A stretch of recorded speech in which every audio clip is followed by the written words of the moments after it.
morning. Good morning. Welcome to Race the Cog Live. It's a double header stream because we just watched the start of the Western States 100. We've got it on the stream here, or this big screen in the studio, and we are excited to be bringing the first ever live stream of Race the Cog.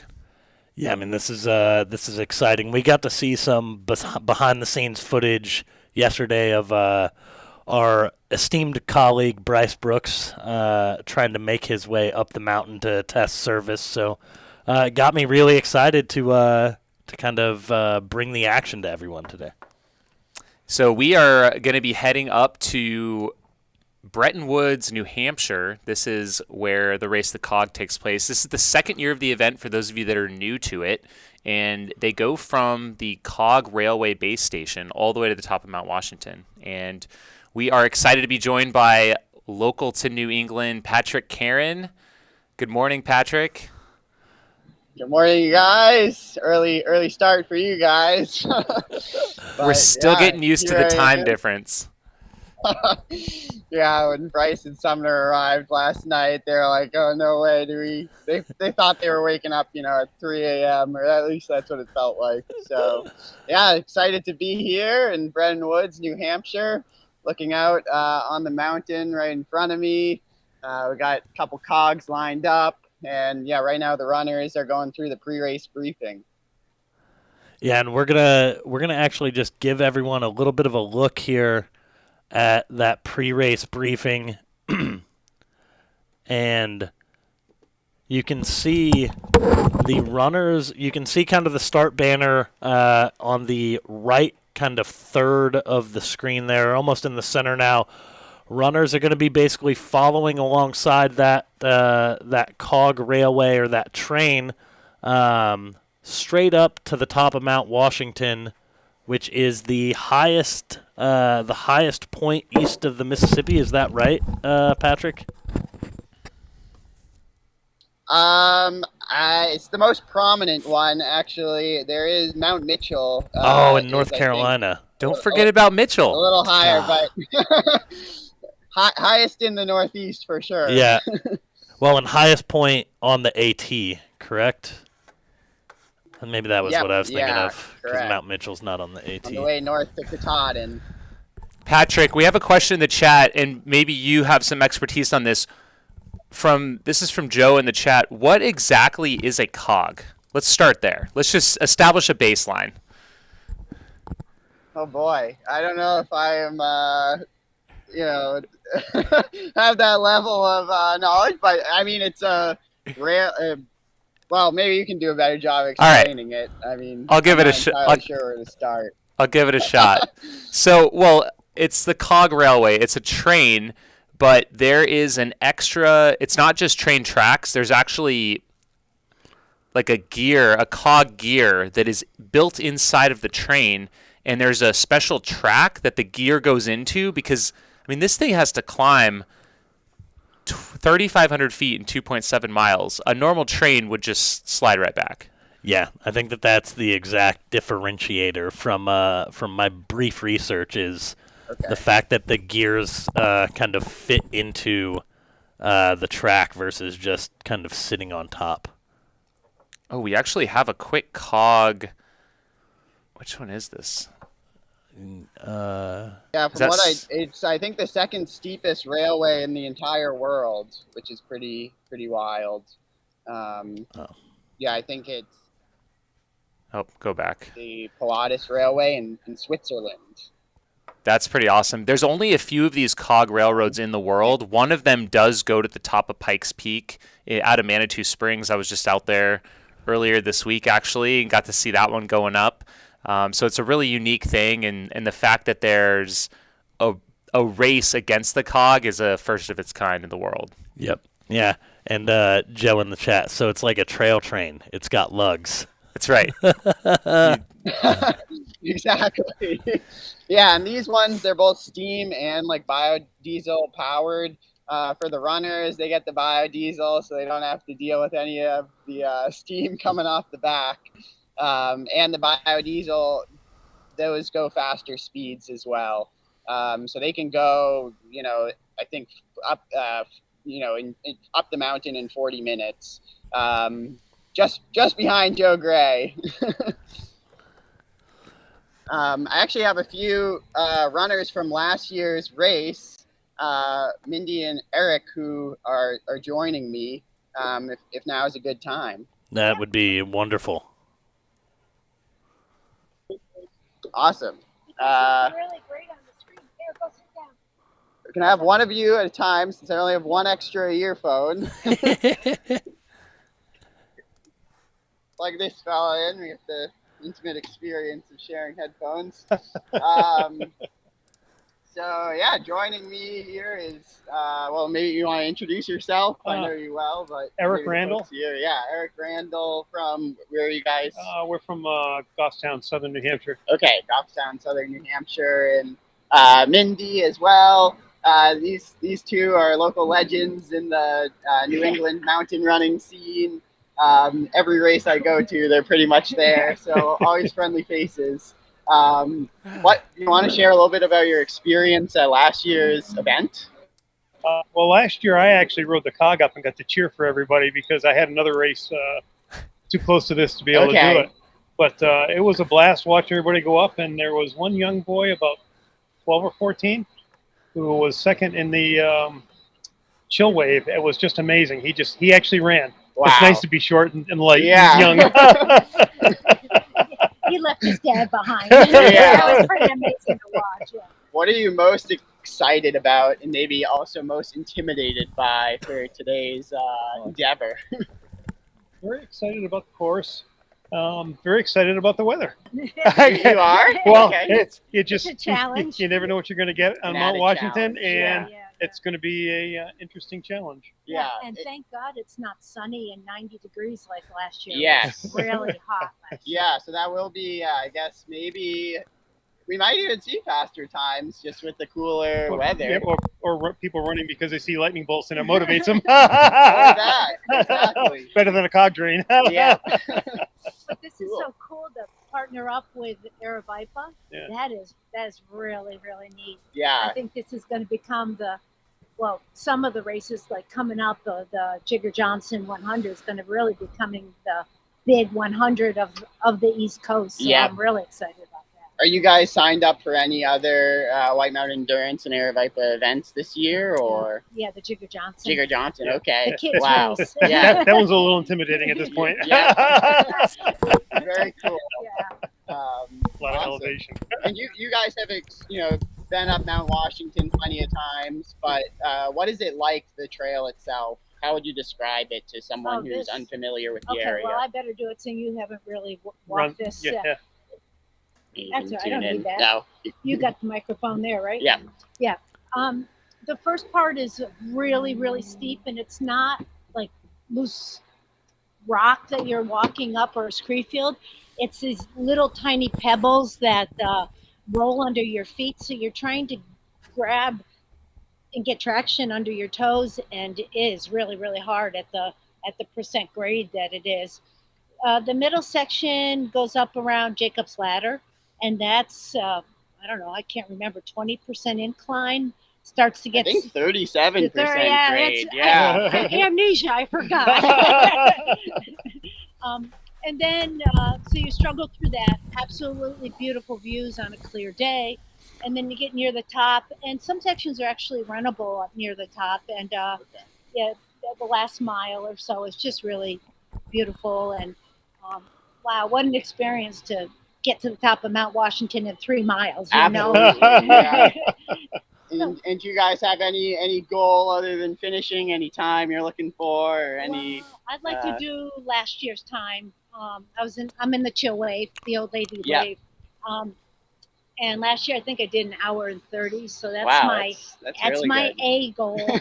My B goal is not to get hit by lightning. Yeah. My C goal is don't die. Don't die. It's always a good goal. And D is just to finish. So Awesome. we'll see where we go. Great. Well, thank you guys for joining. Good luck in today's Thanks for being out here. race, and That's I'll fun. see you guys as you disappear into the mountain. Into the fog. Yeah. Thanks, And Patrick. on your return trip down. So So much fun. good luck. Thank Thank you. you. Awesome. That was so great. Awesome. Yeah, it's so cool to, hear from, people who have, experienced the race in different ways last year, but also who have, been around Mount Washington, right? Like they understand like how epic it is to be able to run up this mountain on foot in less than 3 miles, and how amazing that experience is going to be.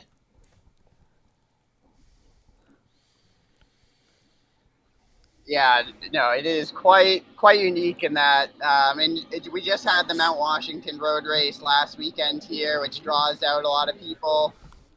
My voice might be getting drowned out by the sound of one of the cogs next to me, but yeah, I don't know if you can still hear me. We can hear you fine. So as long as hopefully you can hear us still. But yeah, you're good. You hear me? Okay, great. Yeah, so the Mount Washington Road Race has been around for many decades and brings out thousands of people every year. And that follows the auto road up the mountain, which is 7.6 miles and I think just over 4,000 feet of climbing. And so this is essentially half the distance and twice the grade. So Mount Washington Road Race averages 12% grade, with the steepest section being I think 22 to 25, and Race the Cog averages 25% grade. So it's the steepest section of the road race for the entire distance. And the max, they were just mentioning Jacob's Ladder, that section, 37% grade, which is just wild. And yeah, very very few people will be running that today, but I'm sure Joe Gray, who maybe we want to get into some of the folks running. I don't know if we want to discuss some of the big names, but one of those folks is Joe Gray from Colorado. Yeah, I think it'd be great to do some preview. I mean, and like you were saying, the Mount Washington Road Race is a classic in New Hampshire, in the region, and this is the perfect complement, I think, to that. So you have the road race, and then the next weekend we have this trail race. But yeah, let's get into it. We have, I think, both returning champions from last year in the field this year. Yeah. Yeah, so Joe Gray coming off a big start to the season, and just recently last weekend, his 7th victory, tying for the most victories at Mount Washington with Bob Hodge, who's, if anyone followed marathon scene in the 70s and 80s, they would know Bob Hodge. But yeah, Joe Gray, also coming off a world champs, where I think he was 5th in the vertical race. Yep. And he loves New England. He loves New Hampshire. He often joins. He was at Sunapee Scramble back in April to defend his title as the national champion. He's kind of leading off the men's side, and then our returning champion for the women is Kristen Daneski, who also a local legend here in the New England, both road and trail running scene, a masters runner. She continues to crush every race she runs. Last year, she ran, I think, 55 minutes for the victory.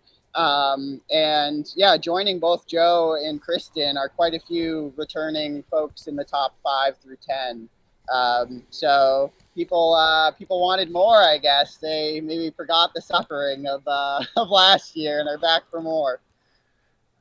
Yeah, that's awesome. It looks like we have quite a few people returning. I think even our first place from the intermediate wave is going to be back now, moving up to the elite wave. Sam, right? Yeah, I think Sam Wood. Yep. Sam Wood, yes. Yeah, I remember watching. Yeah, and a few folks to mention. Oh, yeah. Yeah, I just remember watching an interview with Sam that Christina had done post-race, and he sounded like he just had such an incredible time at the race last year, getting to run alongside the Cog, having his family in the Cog cheering for him. So I think that was really cool, and it's cool to see him back. Yeah, speaking of family and spectators, I think that's one of the other unique aspects of this event is you can have friends, family watch you run up from the Cog itself. So they have spectator tickets for all all three paces for the Cog, and so you can follow your runner up the mountain in maybe a little more relaxing and comfortable way. Yeah, I think that's one of the most exciting things, like having that aspect of people cheering the runners on as they're going up the mountain. Yeah, I mean it's so cool. And some other folks. Yeah, go ahead, Patrick. Can you hear us? Sorry, slight delay. I'm just gonna mention some other folks in the men's field. Eric Blake, who's new to the race this year, but certainly not new to Mount Washington.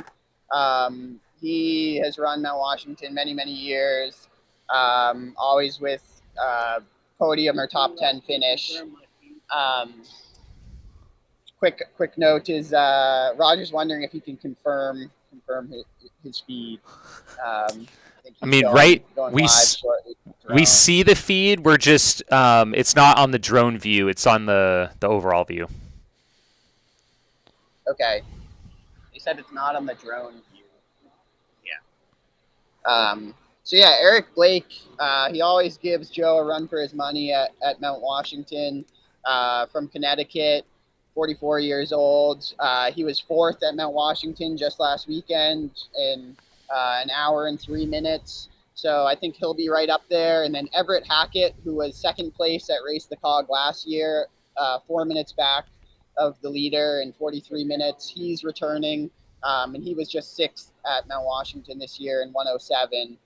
He's more known for his road race accolades. He's won Hartford Marathon, among many other races, but it's cool to see him kind of convert to some trail races every now and then. And then a few other folks in the men's field who I've got my eye on are Travis Muhanin. He was second at Chikurowa Mountain Race last weekend in a sprint finish, just 2 seconds behind the leader there. Really accomplished runner from Western Mass in southern New Hampshire area. And yeah, a few other folks to mention: Ryan Kempson, Cody Cutler, Steve Brightman in the men's field. And yeah, we can also kind of the women's field is pretty stout. I would maybe even say more competitive than the men's field this year. We have quite a few really awesome names. I'll let you guys take it. I just gotta talk to Roger quickly. Awesome. Yeah, that sounds great. So yeah, you're looking at here's the scene. We're just a few minutes before the start of the 2023 Race the Cog. You can see all the runners. It's a nice little village there.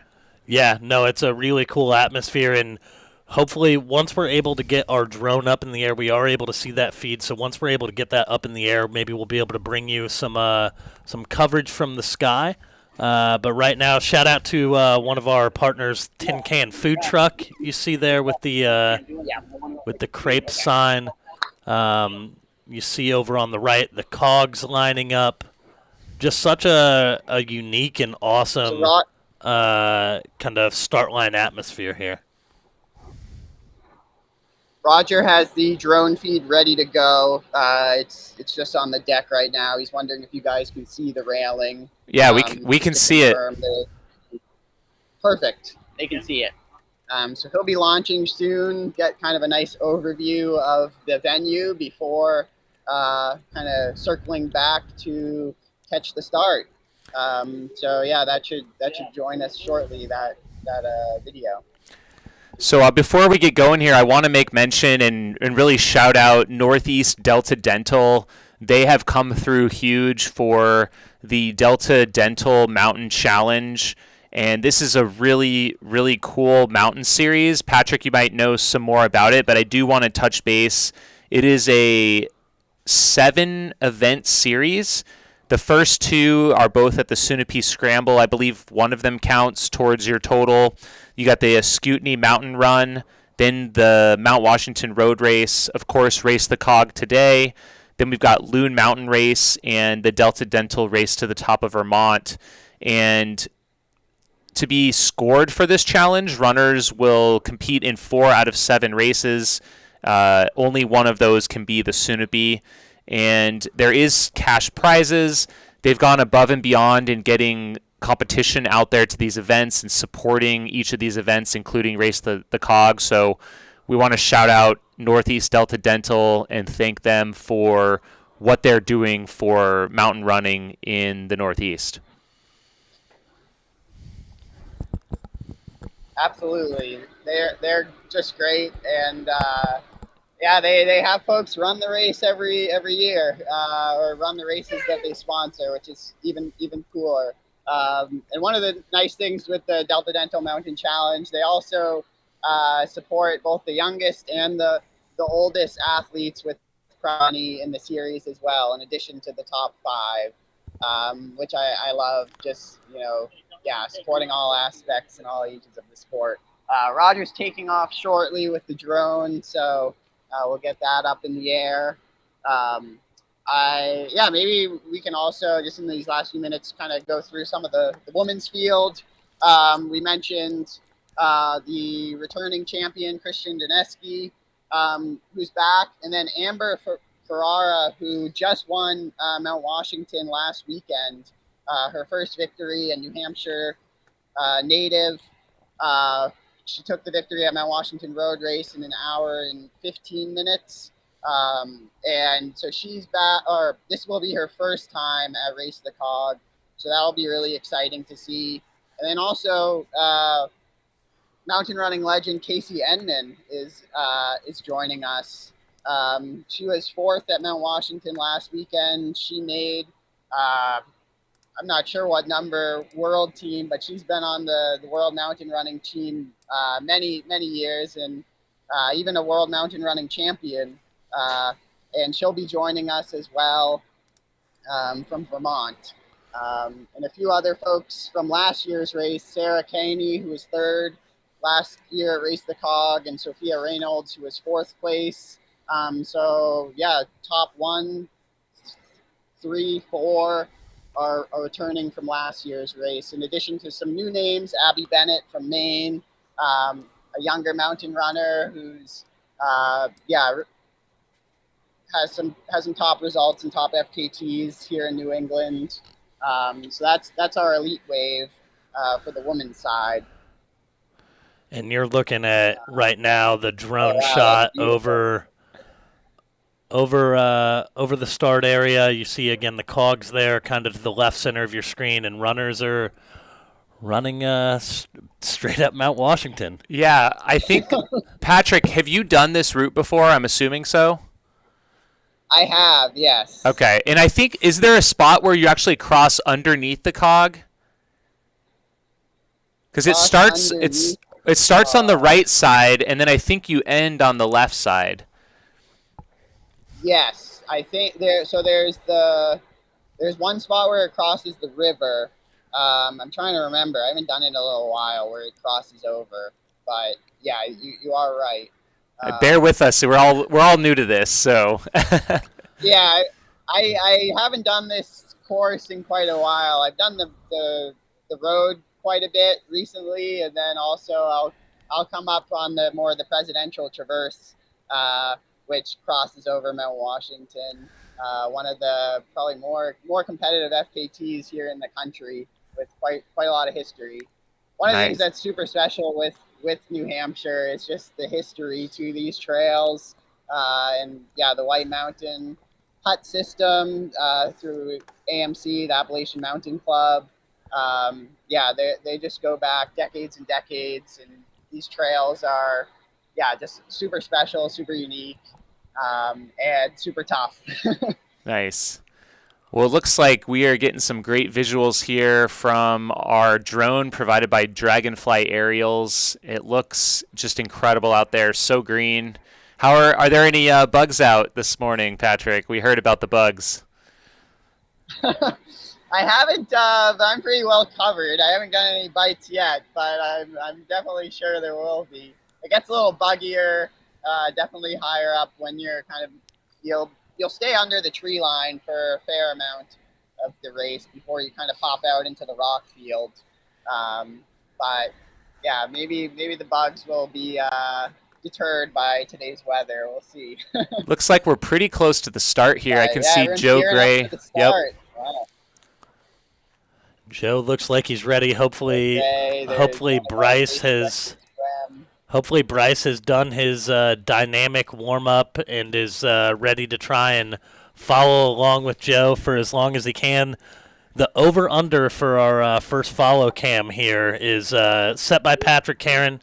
The over-under is at 400 meters, whether our follow cam can keep up with Joe for 400 meters, 400 meters or more. So you'll have to let us know in the chat whether you guys are taking the over or the under here.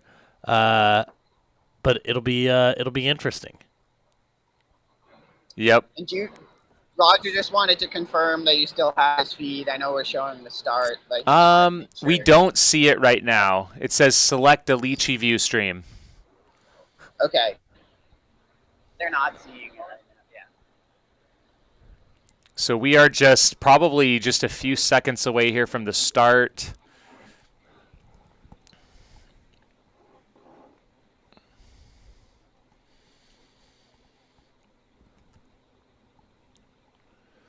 And we'll see if we can get that drone feed back up here by the time that they start.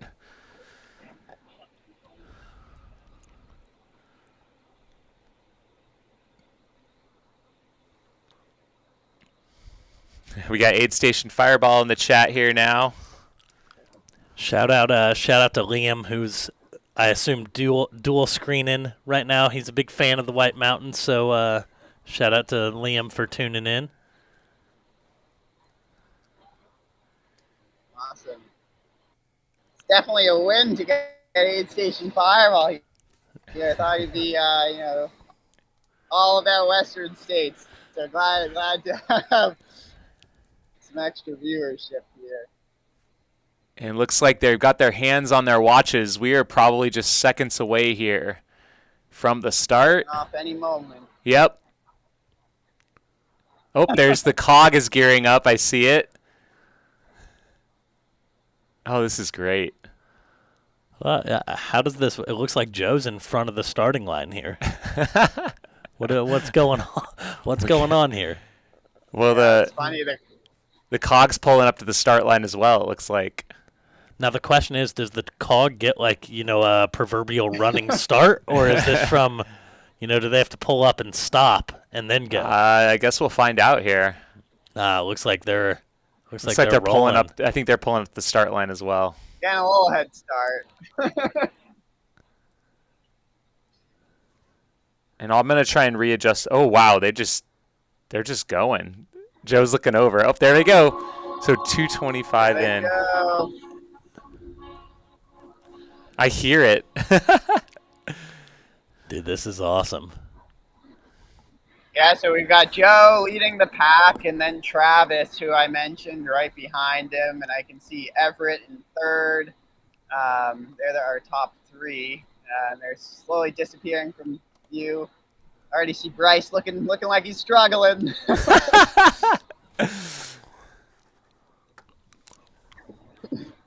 Good luck, Bryce.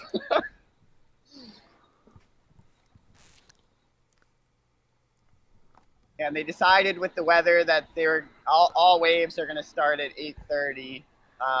So they're all off up the mountain. Right on. So we got the whole field. We did test our feed yesterday. Hopefully we can get our drone feed back. We're still just seeing a blank screen, but it will be a bit choppy for a while here. We apologize for that, but we'll do our best here to provide these images for you.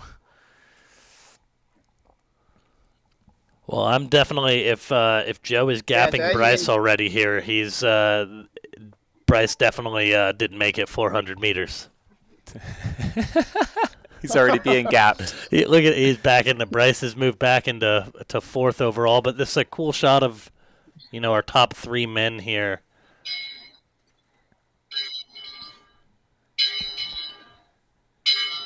Yeah, so Travis, who's in second, as I was mentioning, Chikuro Mountain Race a couple weeks back. He was a close second there, just by 2 seconds, and he was first to the summit of Mount Chikurowa. And then yeah, really only lost ground right on the last flat stretch into the finish. I think his muscles seized up on him,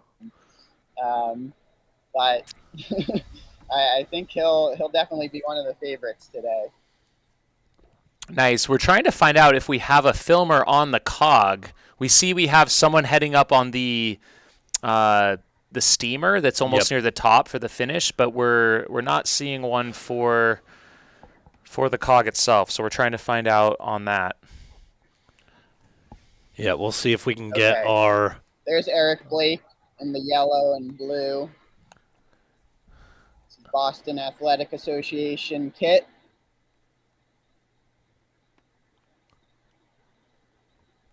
So these guys. So it looks like right here. Oh, they go underneath. Under. Okay, yeah. It's like a bridge that they go right under. So pretty early on. So they're ahead of the cog as of right now. I believe I'm assuming so. I can't see it. You can't miss that bright pink one. Yeah. Yep.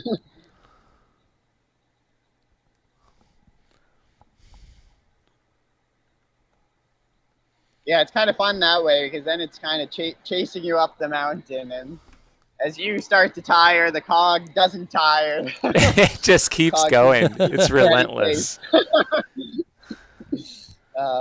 Yeah. So our first, I think the first camera will be at the Wambeck station, the Wambeck tank there, which is about a mile up the climb.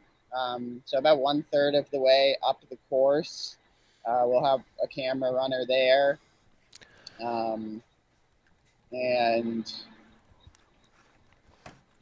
yeah, it's just.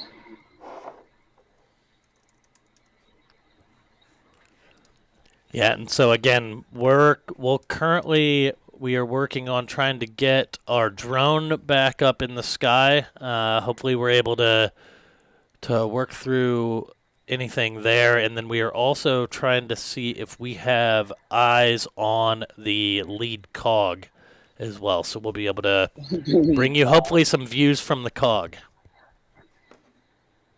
And there it is. You see it in shot, and the cog is moved into the top 10.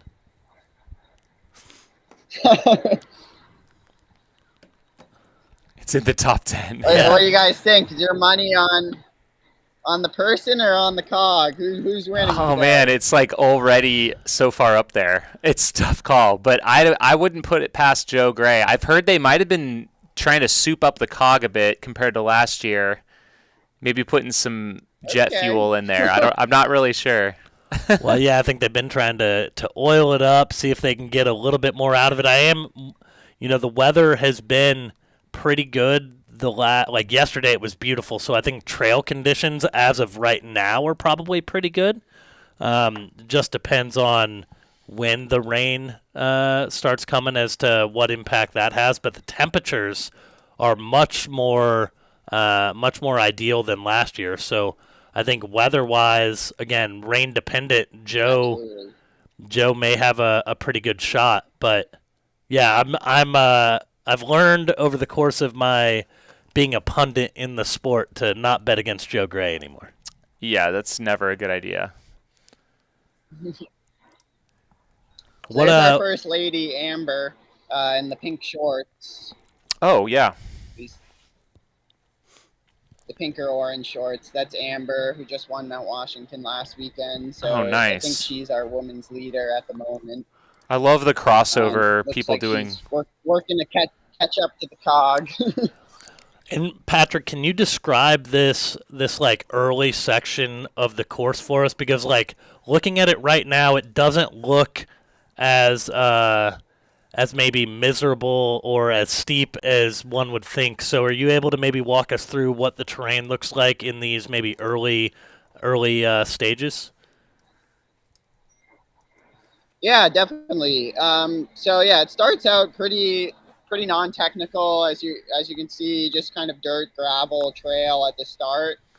Definitely doesn't stay that way. Mount Washington's known for its boulder fields, so that'll come for the runners soon enough. But yeah, dirt, gravel kind of at the start, and doesn't get super steep right away. There is one of the steeper sections of the course, I think 35% grade, the second steepest part, is coming up. That's Cold Springs Hill. I don't think we've reached that point yet. But yeah, right now we're still, under the tree line. As the runner to that first kind of checkpoint, the where our next camera runner will be, the Wambeck tank at about 1 mile. Right from there, the train actually switches to a single track, and that's where the halfway house is up the mountain, which is I think around 4,300 feet. And at that point, they've got another 2,000 feet of climbing. So that's when it starts to get real steep. And we Joe. Yeah, we do have eyes from our cog here, courtesy of Summer Igo. So shout out to her for taking the cog up. She ran up yesterday and created some content with us for Bryce. But cell coverage on the way up is going to be in and out. But when you get good connectivity, you get just like magic. And right now we're getting to see the cog putting it on Joe a little bit here, but Joe's going to have plenty of opportunities to hopefully make ground back up. My question is there going to be a spot where the cog slows down? Because they've got a commanding lead right now. Well, there are probably, and Patrick can correct me if I'm wrong, because I don't know nearly as much as Patrick Heron on basically anything. But I believe that the cog is going to go like the same speed the entire time, Gotcha. Right? But when Joe hits maybe flatter sections or sections that aren't as steep. 5%. Go ahead, Patrick. Sorry. Yeah, the cog average 5 miles per hour. I think that's the max speed of the cog is 5 miles per hour. So, Joe will be able to make some ground a little later on as his mountain legs, get a little bit of a lead on the cog. So we'll switch back to Bryce here, who has some. But yeah, it was interesting talking to Bryce and Sumner when they arrived yesterday. I think this is their first time here on the East Coast, and they were just saying how different the mountains are from what they've known back home. Mainly just the amount of green on the mountain. Our mountains here are very, very forested. Often outside of Mount Washington, the tree line usually comes pretty close to the summit, which is pretty special. And so, it really makes for these gorgeous views all throughout the year. In the winter, when they're covered in snow, and then in the fall foliage here is some of the best in the world. So. Yeah, and I would, as someone who I lived, in Atlanta, which is the opposite end of the East Coast compared to the Northeast, but the mountains are so drastically different and so beautiful in their own way, right? Like much more green, much more lush and vibrant, as we're seeing. Looks like Joe is catching. Oh, look at that. He caught right again. Back up. Yeah, I think when Joe hits these like less steep sections, like he was taking a look behind him. He's going to be able to He's really passing crush. It right here. That's awesome. I guess I wonder if there's any trash talk going on between Joe and the cog. Is that one of our filmers? Yeah, it might have been. Yeah, that was Keith. Yeah. Oh man, I don't see his feed. Yeah, we may just need Keith to reset his feed if he can hear us. Otherwise, we'll send it back to Bryce for right now. Patrick, you've been, you're on site there. Any idea what shoe Joe is running in? I didn't get a good look. I would assume something pretty light and minimal. There's no downhill, so he doesn't need any cushion. So, bet he's wearing maybe the Sierras and all, maybe. I'm not sure. I love it. There goes Joe. There's some folks wearing road shoes. Oh yeah, there's Keith and Joe going at it. Yeah, shout out to Keith. He ran the race last year. I believe he ran right around 55 minutes as well, somewhere around. Yep, yeah, he was our eighth place male last year. Yeah, so shout out to him being out there filming. We'll see if we can get his feed refreshed. Right now, he's probably not too focused on the incoming messages. We can see Roger's drone now, so hopefully we'll be able to get that back up in the air. We see that on the deck there. So, all right, he's getting it back up.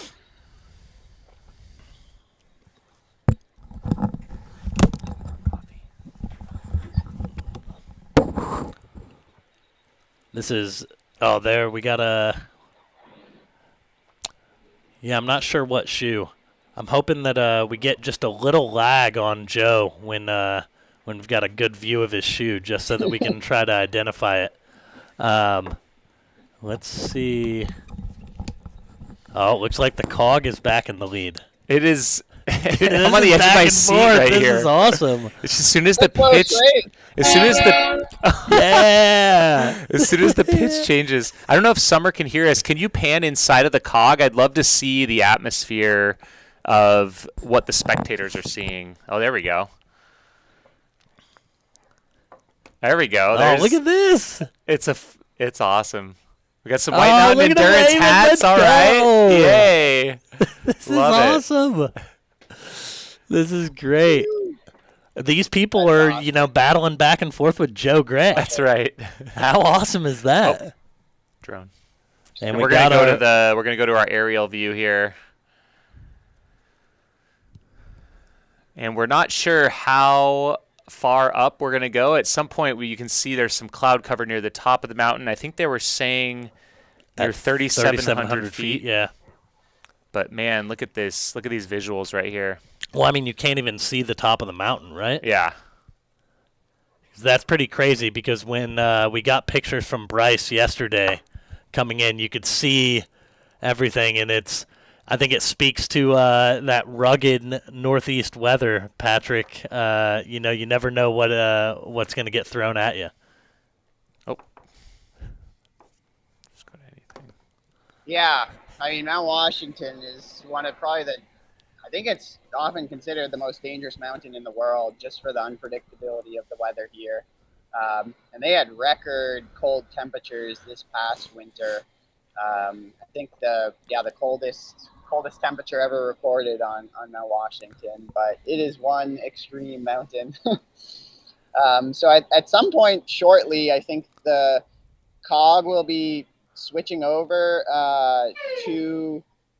They're approaching Jacob's Ladder, which is kind of this trestle section of the Cog, where it's kind of high off the ground on this wooden trestle. So they should be approaching that soon. And for the runners, this is the steepest part of the course, Jacob's Ladder, averaging 37% grade. So it'll be interesting whether Joe or the Cog makes up ground here. Patrick, can you let Roger know his screen is on a bunch of apps right now? Like we can't see his feed anymore. Oh yes, will do. So we are losing Joe Roger, in the trees here real quick. Okay. I think one of the questions I have, and maybe this is me being a novice or not very fit currently, is Joe going to run every step on the way up? Or Oh, I would imagine so. I don't think Joe Gray is the kind of guy that is going to break into a power hike. That hurts just to hear. Like my quads are burning just hearing that Joe Gray is going to be running up nearly 40% grades. Yeah, we got a lot of money on Joe Pretty in the wild, chat. Yeah. Nice. I'm just catching up on the chat here. Joe's used to the steep grades. Oh yeah, any good comments in there? Well, Skylar Hall, who was just on the Western States live stream at the start line, is in the chat. So, shout out to Skylar for tuning in while at work. Love to see it.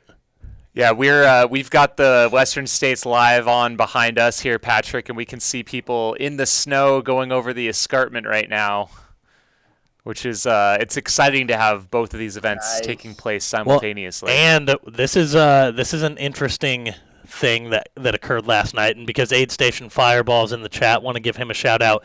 He created an additional prop bet. Who do you think will have the faster split time? The leader of Western States to the escarpment, or will Joe Gray's time to the top of Mount Washington be faster? I believe last year they were less than a minute apart from each other. So Liam will have to let me know in the chat what the split was. Flat this year.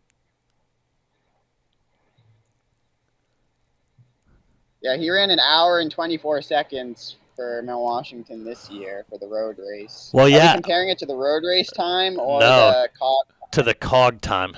Yeah, because 39:14 was Joe's winning time last year, and I think they said Adam Kimball was the first to the top last year. 38:20 something or 30? 39:02. Oh, okay. So yeah, it was so 12-second difference, and I'm trying to find. I didn't catch it, but I'm trying to find out if someone caught the split time this year. So we'll have to see. Well, if Liam is still in the chat, we'll see if he's able to pull that for us. Very cool. Yeah, I mean, look at this. Whenever you get like probably that, can't see it from this. Go ahead, Patrick. Oh yeah, go on. Liam's on Twitter. He says 43 something. Ooh. I think we can see the from the feed right now. I think we can see the Lake of the Clouds hut, which is one of the AMC huts where folks can stay overnight for multi-day hikes. But a really beautiful hut tucked right in between Mount Washington and Mount Monroe.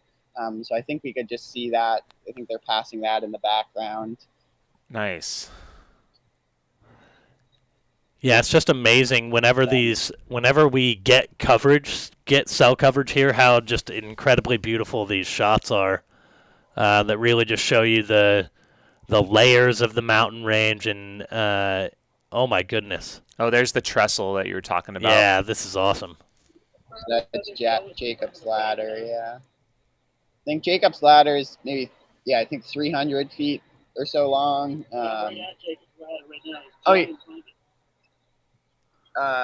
We got the drone at Jacob's Ladder right now. I'm not sure. We just can't see it. All we see on our screen is a bunch of apps. Oh. Roger's wondering if Joe is in front of the train. I think he's behind the train at this point. He's behind it. But let him know we can't see his feed. We just see a bunch of apps. Okay. He's still behind the train. Joe. But they're saying they still can't see your... I know. I can't do anything about it. Okay. So you'll just get video? Okay. Yeah, he said he's just going to work on getting video. Okay. And I don't think he'll be able to maybe come back for the live stream part. Okay. He's going to catch Joe. Sounds good. Well, we'll share those visuals with the folks later when we get that footage. I'm just glad we're getting video. Yeah, I know, this is great. I mean, so we're trying to see if Joe does not look like he's in the picture at the moment. Yeah, so at this point they're pretty much above tree line, which is right around 5,000 feet up. And from there, another, what is Mount Washington, 6,020, 200, I mean. So still another 1,000+ feet of climbing to go after this point. Well, we could have another 17, 18 minutes to go in this race. Well, yeah. And we're heading into the clouds, it looks like.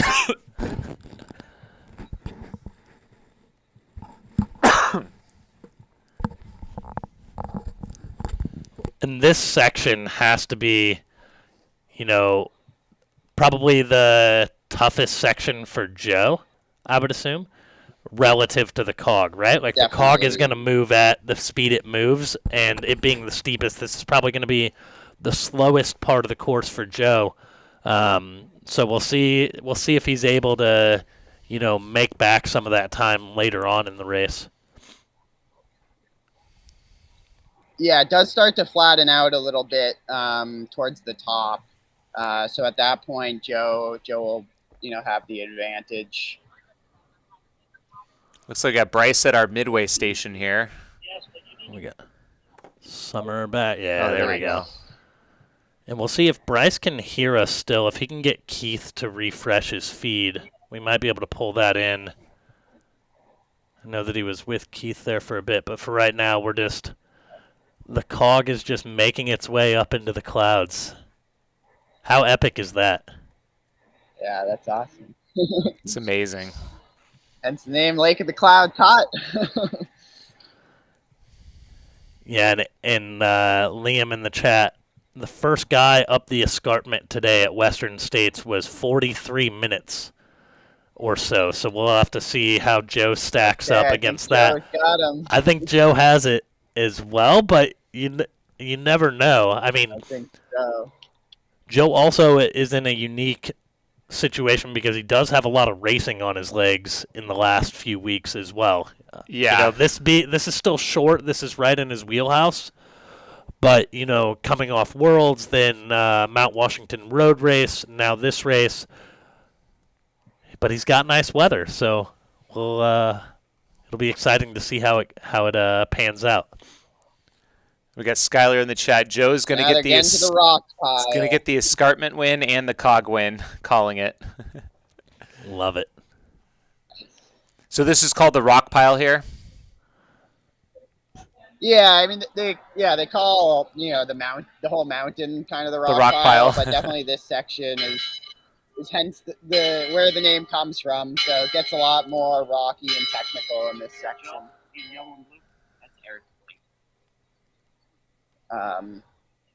So yeah, this section definitely the footing is a little trickier for the runners. No more dirt and gravel for them.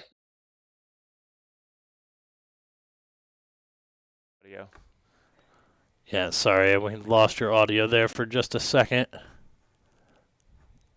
That's okay.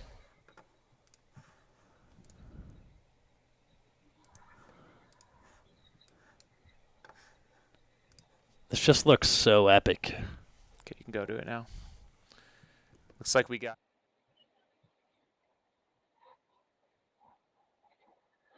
Awesome.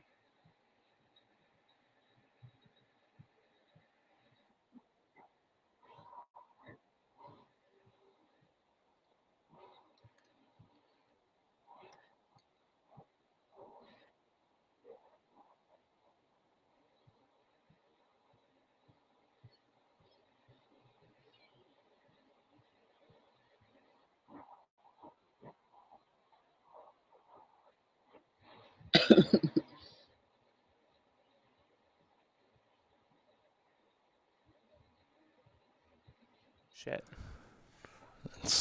Okay. That was runner one. Yeah. Sorry about that. I think we were talking and didn't have any audio on Keith's cam there. Should be good now. There we go. Is this Keith's cam? Yes. Okay. Sorry, we might have been talking. Oh, wait, and no. Here, this is Keith's Oh, there cam. we go. Yeah, now we've got audio. We were saying we didn't have our audio on this one, but we've got some great visuals here of the rest of our field coming up, and there will still be more cogs coming up. So more spectator cogs did leave, I believe, and Patrick, correct us, there were a couple more that left. There's probably one that's getting ready to leave right now. Yep. Yeah, exactly. Yeah, there's one gearing up, and then there's a few others that have gone up already as well. So they have a pretty regular schedule. So there's more spectator trains that will be going up, and will probably pass a lot of these runners on their way up as they make their way. So they're kind of racing multiple up the mountain. Well, extra encouragement for our runners. Some of them will be out there for 3+ hours this morning, so I'm sure they'll appreciate the extra cheers from the cog. Oh, there is one happy runner that just passed the screen.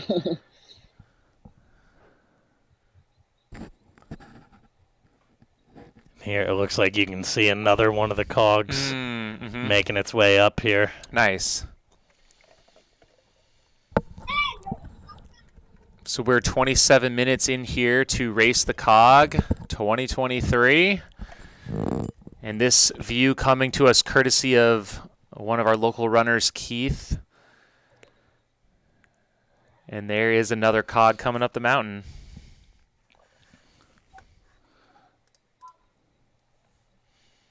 Love it. I mean, this is awesome. Jamil, you've To see. You've done Mount Washington, right? Did Yes. you tag Mount Washington as part of your more and more difficult 50K adventure? I've been told we can't talk about it, but yes, I have been up there on an epic adventure. And so I had to hunker down because a storm was moving across, which is a theme going on up there. But I think we spent about 45 minutes there. Oh, there's a great view of the cog. Oh, got the spectators wave into the live stream. Yeah. That's so cool. That is awesome. Let's see. I can probably unmute that one, huh? Might be able to get a little bit of... Let's see if Keith can hear us. He can unmute. Oh, there we go. I think that was... That might be the start line. That was that start. That was still, Patrick. still works for me. And let's... Yeah, we just got a little honk. This is amazing. Oh, yeah. Look at these guys moving, making their way up there.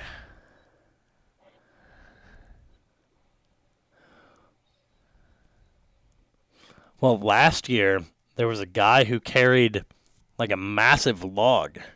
Did he carry it the whole way? I don't know. At one point he was carrying it. Near the top, he was carrying it. That sounds awful. Must be listening to a few too many David Goggins. Maybe this year he's going to carry the boats, you know? I heard Goggins is coming next year for the Cog. Is he? Yeah. Oh, boy. No, this is awesome. Let's see if we can go to the summer cam on the Cog. So this is back to our lead Cog. And I think we have maybe some audio now, potentially.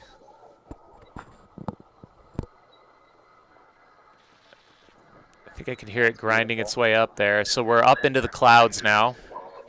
Just look at how gnarly this terrain looks. Like, this reminds me of, like, some of the high alpine areas here on the West Coast, except you're not like that high in elevation, but now you're above tree line, and it just gets real rugged. Yeah, I mean, that's the thing about East Coast So and awesome. those northern latitudes is just the tree line's so much lower. It's very cool. Let's say we're going to get a pan back here towards the mountain. Let's see if we have any visuals or any eyes on Joe. It doesn't look like it at the moment, but it ain't over yet. No, well, and Patrick, you might be able to confirm this, but I believe the people that we talked with, the runners we talked with pre-race, had said, up near the top it becomes a little bit gentler, and so that might be an opportunity for Joe to make up some ground.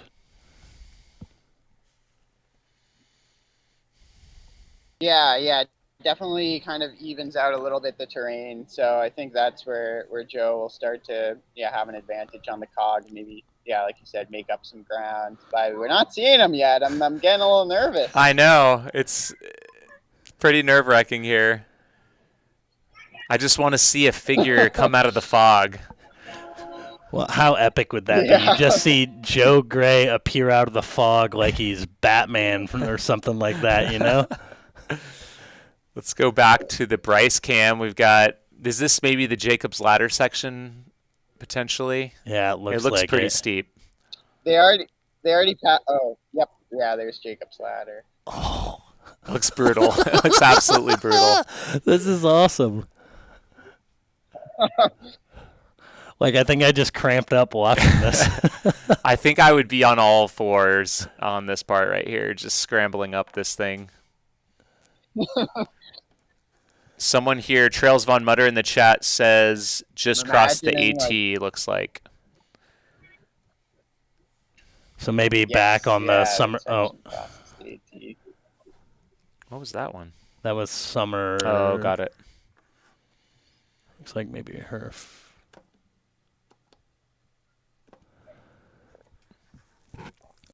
We do have. Try again. Yeah, there's Keith. And this is the only aid station on the course at Wambeck Station, correct? If Keith can hear me, if he can unmute, there we go. How's it going out there, guys? Marcus, how's it going? Report from Marcus here at the Wambeck Station. Had a lot of people coming through. A lot of people getting water, yeah? Nice. You're doing so good. Nice work. Awesome. This looks like we got our mid-mountain aid station there. Thanks. We can hear you now, Keith.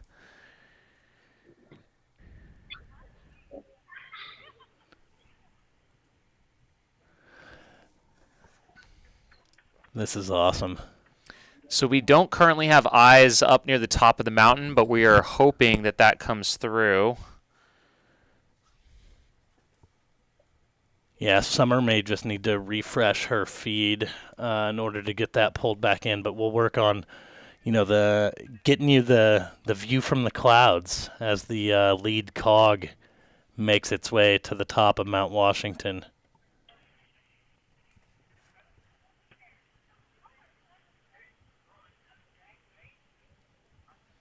Trying to get our feeds. We have someone on the summit, and we also have Summer up on our cam. So we're going to try and see if we can get those before we reach the finish line here. We're a few minutes away, most likely.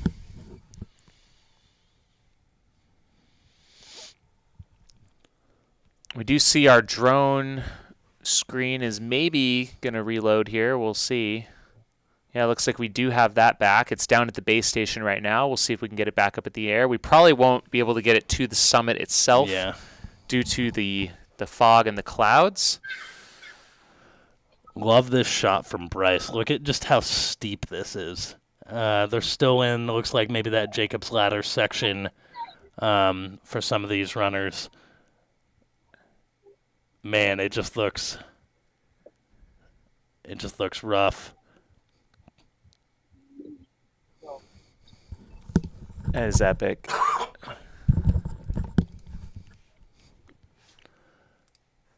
Yeah, I wonder what percentage of runners are running with poles versus work. without poles. Yeah, I found a gimbal. Bryce, can you hear us? How's it going out there, Bryce? We have your audio now. Oh, I can hear you loud and clear. It is quite steep, Jamil. My goodness. This is the Jacob's Ladder section. Yeah, this is probably as steep as it's been, and also as loose. It's like every rock slides down on you. Very much scree, but starting to sprinkle a little bit. We're starting to get in the clouds. Bryce, how do you feel like you performed in that first 400 meters today? I knew you were going to ask me. I didn't meet my expectations, I wouldn't say. I watched, I think, made it 0.1 miles with Joe. That is absolutely hilarious. 0.1 miles. Oh, man. You guys can have a rematch. I'm devastated. Next year. That happens. Yeah, next year. I love it. Really special. I mean, this is one of the most unique trails I've ever been on. It's very cool. Nice. And I'm kind of in no man's land, so I'll wait for some folks to catch up here. Sounds good, Bryce. Thanks so much. Yeah, we're going to send it, I think, back down to Keith here, who is down at Wambeck Station Aid. You heard it. You heard it from Bryce. Everyone who took the under on the initial prop bet as to whether Bryce would make it 400 meters with Joe Gray or not, you are the winners. He said he made it a tenth of a mile. Wow. That's less than 200 meters. just to put that in perspective. Sorry to doubt you, Bryce.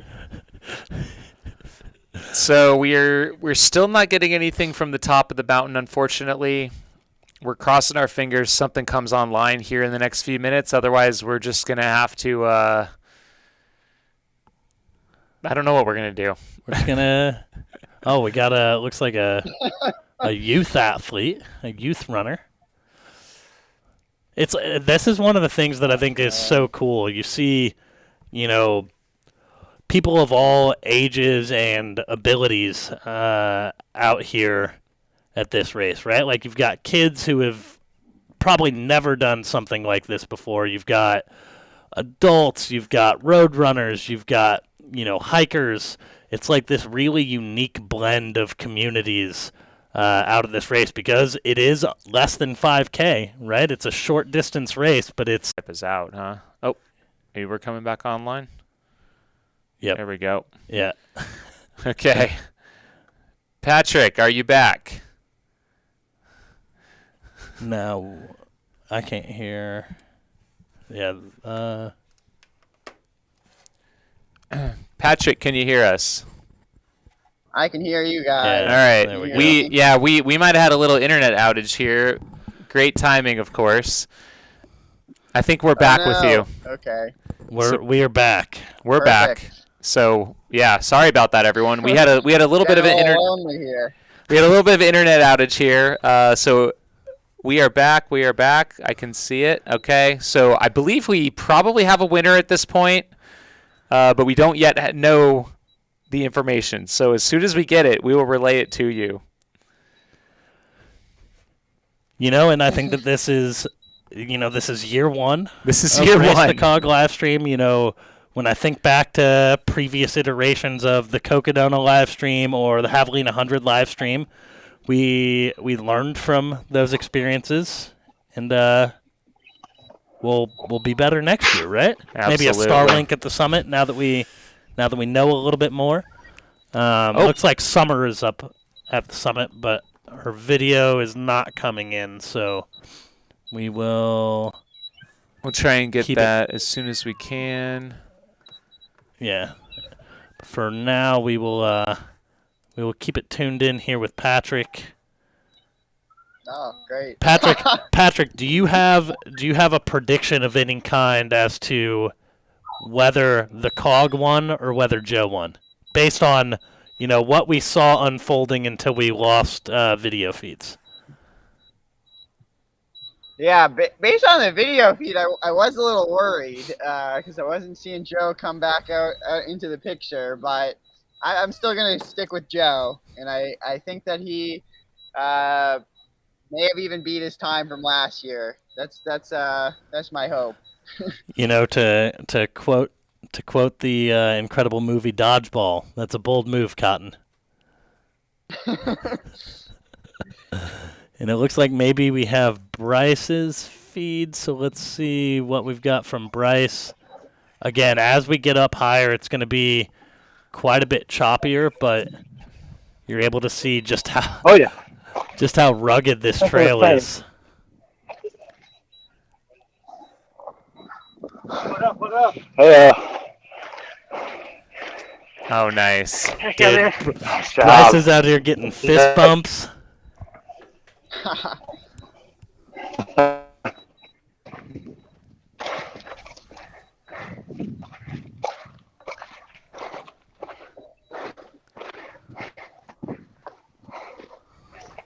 Okay, we're trying to get a report from the top here from Summer, see if she can give us an update from the winner. We saw her feed briefly.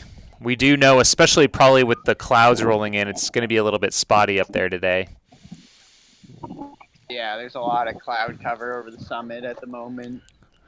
Yeah, and I think earlier Bryce had said it was starting to sprinkle a little bit on him. So I think as time goes by and as they get higher up into the mountain, the rain is going to probably slowly start coming in. Thankfully, all these runners have a ticket on the cog for their cool down. That's down the right. mountain. So they do all get a ride back down, which is great. And I did get confirmation from Matthew LeBlanc, who is up on the top of the mountain, that Joe finished just behind the cog. It looks like we have a time. Oh, no. Joe was 40 minutes and 11 seconds this year, Yeah. which is maybe just not going to be quite enough. Yeah, I mean, well, A little bit slower than last year. a little bit slower than last year. Fast still won the escarpment race of the day, right? I right. think next year we need to see if we can make these like line up head to head. That would be great. You know, We like could start. dual viewing. Yeah, start right at 8 a.m. Yeah, Start right at the same time as Western States, and then we're racing to the top of the escarpment. yeah. I love it. You know, I think we should make that happen. I think that'd be pretty cool. Looks like maybe we. Oh, sorry. Wonder what the cog's time was. Official result. Yeah, it's interesting. I would love to hear how bad the cog beat him. I'm just picturing like Joe just closing down on the cog in like the last half mile or so, and just not having running out of ground. Yeah. Yeah, I wonder whether the people on the cog are rooting for Joe or for the cog, For themselves. Exactly. Yeah, they're they're cheering on Joe, but they're like, no, we gotta win. It's the one time we can ever beat Joe Gray.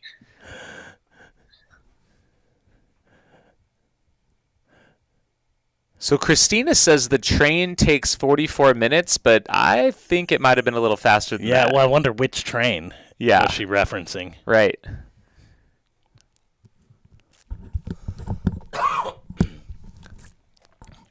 Let's see, what do we got going on in the chat over here?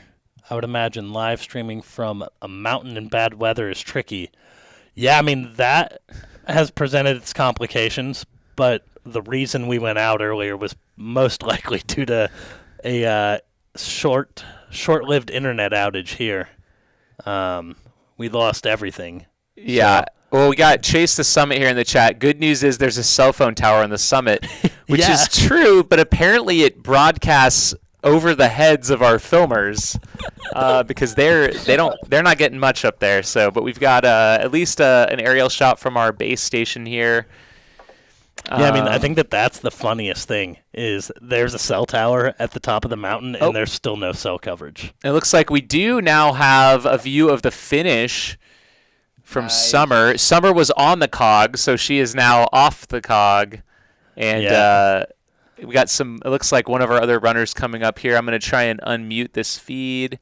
If she can turn her sound off. It looks like bib 15 That's there. Travis. Yep.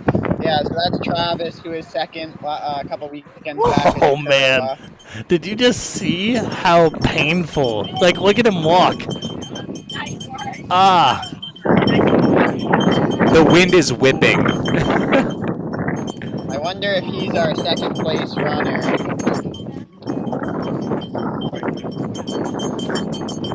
Maybe Summer can confirm. Summer, do you know if that's our second place?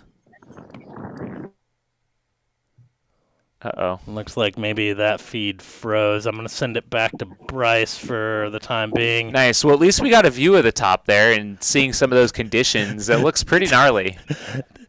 That guy, Travis, finished second at Chikora, and he looked like he had just gone through some things when he got to the top there.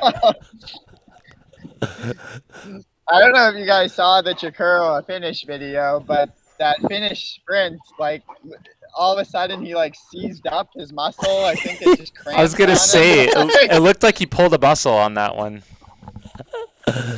Dude, I love it. He's just such a Yeah. gamer, right? Like, he's just That he's did just not out look there. good.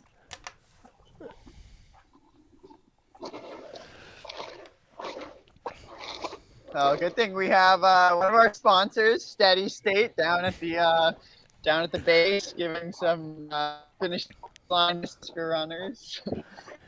We're going back to the summit here. Do you know which runner this is, Patrick? Oh. That's Everett Hackett from Connecticut. He ran last year? Everett Hackett. He was second place last year in 43 minutes. Nice. He ran 43:12 last year. Yeah. Again, a little bit slower of a year. It's a great runner, really accomplished on the roads. So 8 Station Fireball just jumped back in here, and what was the finish time? What did we have? Didn't we say 40:11 or something like that? 40:11. 40:12 was it? 40:11.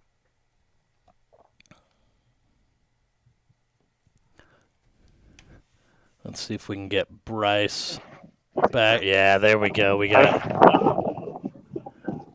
Not so much? Right now, but I'm not in the hot spot. Summer was getting some up there right now. Oh, she is? Yeah. Okay. I'm not 27. It's just so tricky up there. If Bryce can hear us, is this our lead woman or is this a little bit further back?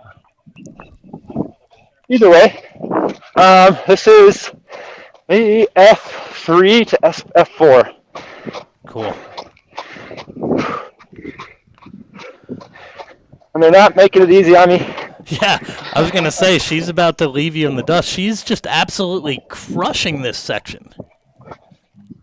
Yeah. It's like hands on the knees, full alpine climbing. Oh, here we go. This is awesome. We can hear the horn at the top, but we cannot see it. Yeah, based on the view we had from the top, it looks like you're going to crest a hill and just like appear out of the clouds, and that's the first view you're going to get of the finish. Perfect. I don't want to know anyways. We believe in you, Bryce. You got this.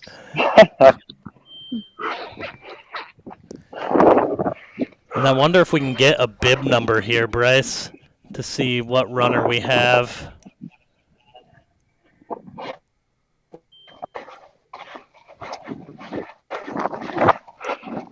Oh, we started running. 7? Looks like bib 7, maybe. Yep. Yep. Yeah. Let me see. So that is going to be Sophia Reynolds from Andover, New Hampshire. Oh, awesome. Shout out to Sophia. Yeah, she is just putting it on Bryce right now, and this is awesome. Sophia was 4th place last year in 1 hour and 6 minutes. So, yeah, she's looking really strong right now. So I did get confirmation that the Cog got to the top first. So Joe did not beat the Cog this year. It's a sad day. And it looks like we have some finish line pictures coming in here. Bib number 5 looks like your women's winner. And that would be... Is that Amber or... Amber, yep. She won last year as well. No, she's new this year, but she won Mount Washington last That's weekend, right. So Yep. double victory on Mount Washington. So we got, Queen of Mount Washington. Well, it's interesting. Both her and Joe completed the double. Back-to-back wins for both of them, which is not a surprise. If you're good at one, you're probably good at the other. Yeah. How was the women's field at the Mount Washington road race this year, Patrick? It was pretty stacked. Yeah, there was a lot of like returners, but also some new folks.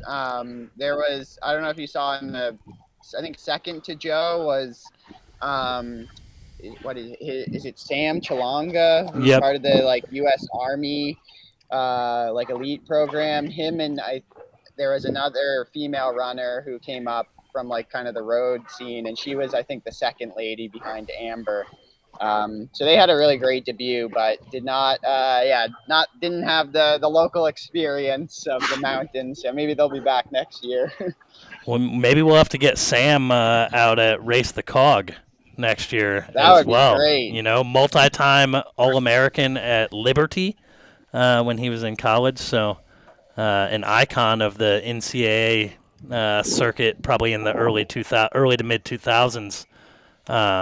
Yeah, I think he So- was a last-minute add to Mount Washington, just like lead in the last week or so of the race. So really cool to see his name pop up in the entry list. And maybe Mount Washington Road Race is a little easier to convert to, not being on trails. But this one maybe would suit his shorter distance speed though. So we'll see. Yeah, I mean, this is all VO2 max, right? Like, it's just all gas, no brakes. I mean, it's a little rugged. I love it. That might be the downside. It's very rugged, yes. You got the little bit of reprieve. Look at that. She's just running up that grade. She's probably hearing Bryce, like, start to get his breath back, and she's like, boom, got to put it on him again.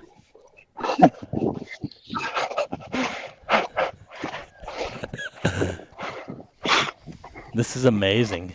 From my vantage point here, I'm seeing people struggling through the snow at Western States, and it's really kind of funny to see, like, people going up the rocks of Race the Cog, and then we've got the Western States snow apocalypse behind. It's like two different types of struggle, right? Yeah. Like, you've got people sliding all over this, like, flat snow, and you've got people climbing up this just rough, rugged, rocky section. Like, this is amazing. Patrick, we got some love in the chat for you. Adam Ribeiro says, good to see Patrick Karen always helping out with the New England racing scene. Oh, thanks, Adam. Appreciate it. Adam's great. Love Adam. He was also at Chikura a couple weekends back with a top finish there. So, way to rep New England, Adam. Yeah, I'm definitely excited for next year. I think what's so awesome with this live stream, just getting Race the Cog to more viewers, is I think it'll do a great job of attracting more elites to the field next year. It's definitely a super unique experience, and nothing quite like it anywhere else in the world. So I hope to see the elite field continue to grow over the years. Well, with the Cog taking the win this year, I mean, we really have to start. I know, start assembling a team, like a dream team. Yeah, we need to get some more people out here to take down the Cog. And I think that this is like the perfect race for anyone who wants to do like really hard things but doesn't want to spend 24 hours in the mountains to do it. Like, this is perfect. You're out there for an hour or two. You're going to absolutely wreck yourself, and it's going to be great. And then you can just ride the Cog on the way down. Yeah. You know, or if the weather's good, sometimes you can crush yourself running back down too. Yeah, I mean, absolutely. There's a great loop. I saw when Bryce went up yesterday, he was able to come back down a different trail. So it looks like we have a view here. This is Matt LeBlanc. Oh, yeah, Matt LeBlanc. And this is, like I said, this is incredible when the cell coverage is, like, good. Just, like, how beautiful some of these shots end up looking. You can see the clouds just drifting across over there. Is that the steamer going back down, maybe? I think that's just the clouds moving across. But maybe. I don't know. It's tough to tell. You could be right. It's like I feel like I'm here getting educated, too. 24-hour Race the Cog? Like a fixed time. Do laps? Yeah. You've got, how many laps can you do? The Cogathon. Well, it's like Rufa, kind of, right? Yeah, 24 hours of the Cog. Yeah. I think you got something there. Dude, we're onto something. You better, Patrick, you better go and, like, trademark that name or something before Jamil makes this happen. we can tag team it.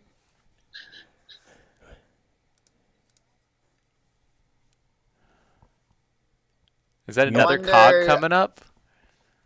A white one? Yeah. There we go. Do we know when folks are coming down the mountain? Oh, when are they riding down? I'm not sure. Yeah. I'm not sure what that schedule looks like. Okay. Is there more than one? Is there more than one track? Is what I was just going to ask. How do the logistics work here? Yeah, no, I think that's the one-way ticket. So they've probably got to wait for this train to get up, and then they're able to, like, move. Shoot them all down. And then they send them down, right? Yeah. Yeah, I wonder how many runners will just take the trail down. It's not too bad. Well, For a recovery run. so far the weather has also held up. It seems like fairly well compared to maybe what we were thinking on Monday when we pulled up the weather. But I think I was getting a little worried there. no rain at the base yet. Lightning would not have been good.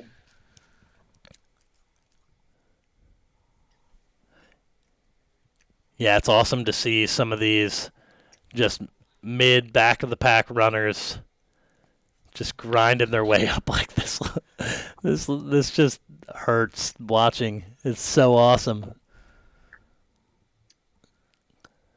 We got Chase the Summit in the chat here, also shouting out Patrick for being the resident Stoke expert fast runner ambassador. You're getting a lot of love here, Patrick. I like it. The Stoke expert, yeah. Yeah, Chase the Summit, Dave Dillon, great YouTube channel. So I'll give him a shout out too. If you're ever looking for any running gear reviews, Chase the Summit's the guy. Nice. We'll have to check it out. Looks like we lost that feed. We'll send it. Yeah, here to I might our go shot see from if the I base could station. find anyone down here at the base who might want to pop behind the camera and do a little chatting. So awesome. Love I'll be it. right back. Love Sounds it. great. I was trying to see if we don't yet have any of our live results. We're still waiting for those to come in, but if you're with no coverage up at the top, yeah, probably just going to be a little slower, right? Yeah. I think we're shipping our Starlink off to Western States today, so we couldn't be in two places at once, unfortunately. But I think next year we're definitely going to have one up there at the top. And so if you're just tuning in, the reports from our team at the summit is that the Cog did win this year in 2023.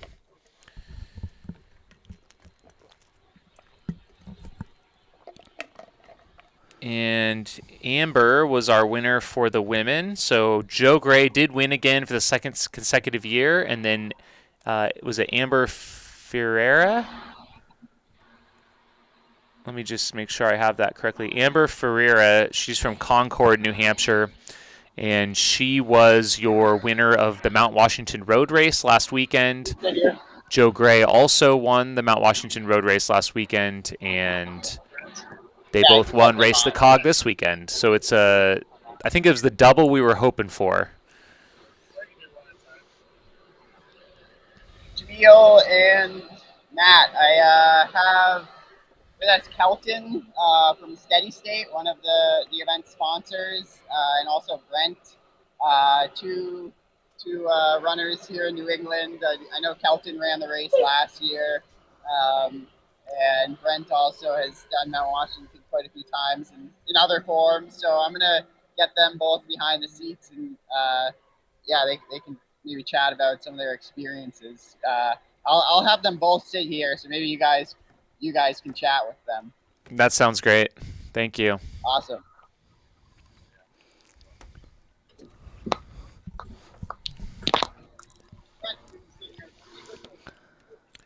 How's it going? Oh, you can't hear us quite yet. Yeah. Let's go back to our Elite Cog.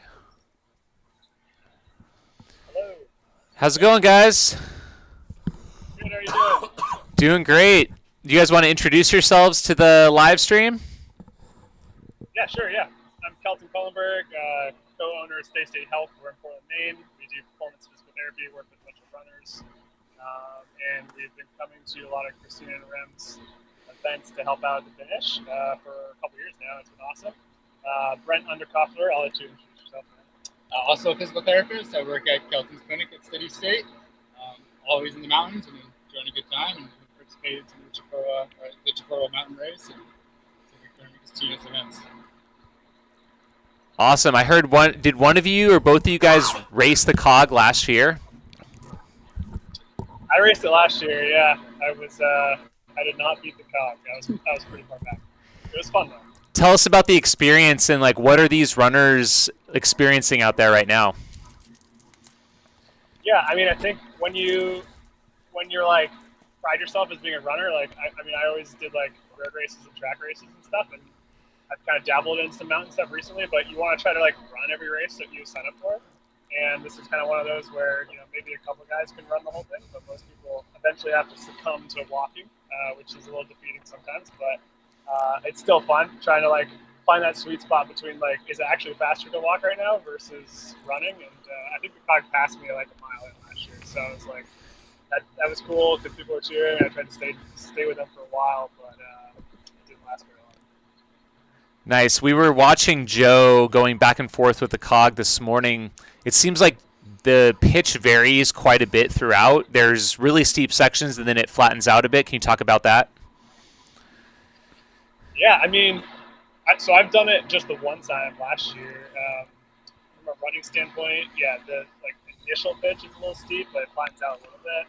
And at the top, it definitely flattens out, so you can definitely like pick up some speed there. But I don't know. Do you know the pitch probably better than I do? I don't know. Brent skied it a ton. A little faster, it feels a little bit easier skiing it, but yeah, I think there's a couple of points where it definitely tapers off a little bit to get your stride back, but it's definitely a humbling experience. Yeah, amazing. Like the footing of it too. Yeah, I think that was one of the things that was interesting to me was just like how rugged the trail gets, especially the higher up you get and as you get above tree line, just how rough and rugged it gets. So even, you know, as the, you know, maybe the grade levels out, the terrain kind of makes up for a little bit of that in terms of just like how rocky and rough it can be. Yeah, especially when it's like super humid today. I mean, I don't know if it's actually raining up there yet or not, but once you hit those rocks, you definitely want to make sure you've got some good grip on your shoes. And then one question I have is, you know, you ran last year. Did you take the train back down or did you run back down?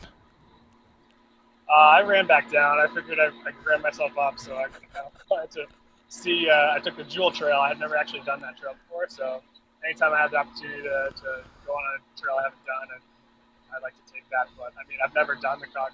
I've never taken the Cog before. I think that would be an awesome experience. But yeah, I just haven't done it before. Have you taken the Cog? Once when I was a kid. Nice. Nice. Yeah, it looks like the spectators on the train going up, Racing Joe, were having a great time up there. Where is Steady State based out of? Can you guys give us a little bit of information on that? Yeah, we're in Portland, Maine. We grew up in Maine, went to school in Maine, and then decided to start the clinic in Portland. There's a lot of active people that will come to the White Mountains all the time. It's like an hour away from Portland, so it's pretty cool. But we do a lot of online stuff too. We work with runners throughout New England, and we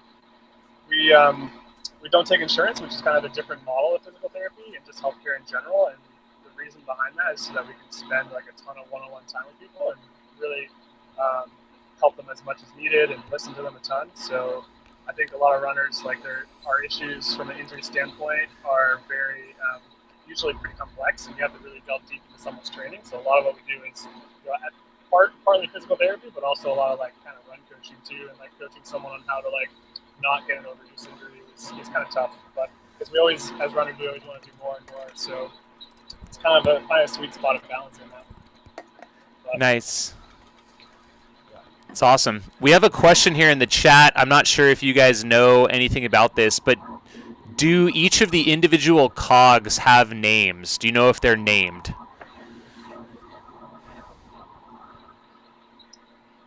I don't know. I'm looking at a couple that are down here right now. I see Mount Washington's written on both of them. So. They just say Mount Washington. Okay, so maybe the not. engines have numbers for them. Okay. Yeah. Oh, actually, they might be. Kennison, and then the red one looks like it says something different. I think they do have different names. Sweet. We'll have to see if Patrick can get some inside information on the names of the cogs for us. Well, we really appreciate you guys coming out to the events and being out there. Are we going to see you at any more of the upcoming White Mountain Endurance events? Usually, this is the third and kind of last one that we usually come to for the summer, but we're always at Shakora Mountain Race, which is a few weeks ago. We go to White Lakes, which is in May, the Ultra, and might consider going to a couple of the other ones too. We just kind of look at our schedules. So Jigger as a kind of a pretty cool sounding event coming up, so that'd be pretty fun to be a part of. I think just the logistics of like the finish line and like everyone finishing at different times is kind of challenging in terms of helping people. But I'm just super excited to at least tune into how Jigger goes and Kilkenny too. Right on. We just had a Joe Gray sighting. He looks like he's making his way back down the trail. On foot? On foot, yep. Coming down from the top. I wouldn't be surprised if he's going up for his second time now. Thank you guys so much for having me. Hey, thanks so much. Thanks, guys. So, hopefully... Take care. Yeah, thanks so much. I'm not sure how long it's going to take him to get down, but maybe we can get him in studio before we close the stream. I'm not sure. Yeah. I know I have to leave here in about 15 minutes. But yeah, we'll be on the air for about another 15 or so minutes. That'd be a pretty quick trip down, wouldn't it? Yeah, probably. Because I think Matt's pretty close to the top. Yeah, he came down from the summit. Just a little bit? Yeah. Yeah, okay. So we may have to have Patrick get some of those and post them on our Instagram Yeah, and it looks page. like you can see on the shot, you can start to see, if you look closely, some of the raindrops coming in. So it's going to start getting pretty gnarly up there. I can only, that terrain looked so rough and rugged to begin with. Can you imagine it doing it while it's raining? I mean, some folks are going to be doing that because we're only an hour and 10 minutes in, and we probably got another hour. I think the majority of the field finishes around 2 hours, but last year I think the last finisher was around 3 hours total. So that's why normally they would have an elite wave, an intermediate wave, and a chill wave with 3 different trains. And this year they all went at once to try and get people up to the top before the weather got too bad. So because the chill wave people started with the elite wave, they got a head start on the Cog. Do you think more people beat the you know what I mean? Yeah, technically, I mean, they might beat the chill wave for sure. So about a half hour. I mean, a lot of people are probably going to beat one Cog at least. Yes. Well, I mean, Joe beat the other 2 for sure. But no one beat all 3 this year. No, didn't happen. But that was cool getting to see Joe heading back down. Maybe he'll get some PT work from the fine folks at Steady State when he gets back down. That's right. It looks like we got a little view from our base station here. See the guys hanging out here at the finish line. A little bit of the scene. We got a good morning from Chris Warden here in the chat. Shout out to Chris.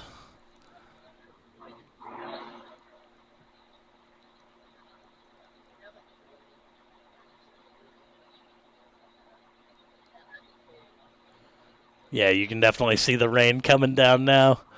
Oh, man, these poor runners. They're going to get They're really going to get an awesome experience. The true White Mountain experience, the true Mount Washington experience out here.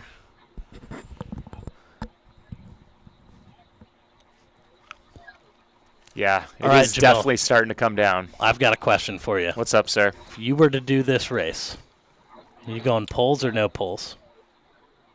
I mean, it's tempting to do poles, but come on. Because it gets so steep, right? Well, it's like you've used poles in races before. I've used poles, but this is just, it's too short, I think, to justify me using poles. Although, I think, like, the European scene, they would definitely use poles, I think. It's interesting. To power themselves up this mountain. I mean, this is... Like, it's this is basically a VK. Gnarly, yeah. This is a VK race, essentially. Yeah? Well, I mean it would they're technically typically qualify, right? I think it's 3,500 feet, which is over a it's over a vertical K, right? Yeah. In under 5K distance is usually what they try and have them be. So probably there's not a lot of places in the U.S. where you can host a true VK. Do you know the elevation and distance of the Broken Arrow VK? Not sure offhand. It's not this rugged though. Oh, there's some other runners heading back down. Oh, nice. Guess if you don't want to wait for the Cog, you can just race it back down. Well, it's like they're probably cold, If you wait around too long, I'd imagine it would get pretty cold up there. especially now that it's raining. Yeah.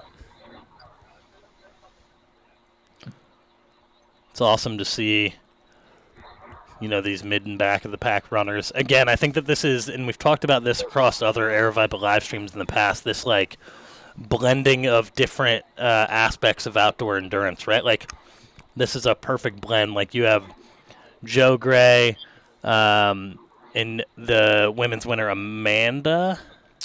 Amber? Amber. Yeah. Amber Ferreira. Like both coming from unique disciplines, right? Both running the Mount Washington Road Race. You've got hikers, you've got kids, you've got everyone in between all doing this race. It's like, yeah, it's so unique.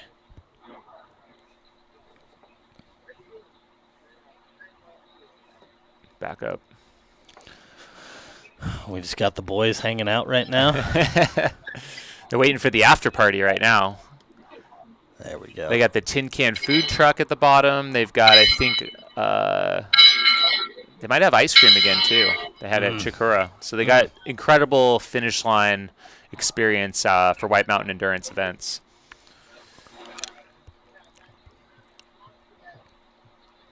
And here we are about an hour, 15 minutes into Race the Cog. As we stated earlier, we had just one wave today due to the incoming thunderstorms this afternoon, trying to get folks up and then back down off the mountain. And this year, our winner went to Joe Gray. Looks like we're still waiting on the official times from the mountain, but we had 40 minutes and 11 seconds. The Cog was ahead of him this year, so we got to assemble that dream team for 2024. If you could have any person in the world run this race, who would it be? Remy Bonnet. That's who I was going to say. Yeah. All right, anyone in North America? I've got one in mind. I'm trying to think who just did well at the VK at Broken Arrow. Who took the win on that one? Do you remember? No. It's already gone. Who would you have? Max King. Max King would be good. I'd love to see Allie Mack do this. Yeah, that'd be a good one. And Grayson Murphy. Max King has like a Northeast connection too. Like he ran at Cornell. Like I don't know where he's originally from, but Zach Miller would be a good one too. He's originally from Pennsylvania, I believe. I mean, this is the type of race too that you don't have to like focus on this as your only event for the entire month of June. Like you can. It's gonna hurt in the moment, but it's not gonna leave you like a heaping pile of carnage. Yeah, I mean, you could race this, then you could do something the next weekend, or vice versa. You can come back after doing racing last weekend, just like Joe and Amber did, and you can also race this one. So I think it's really great. Well, that's one of the things that I think makes like the short distance trail scene really unique, right? So you're just able to do it a little bit more.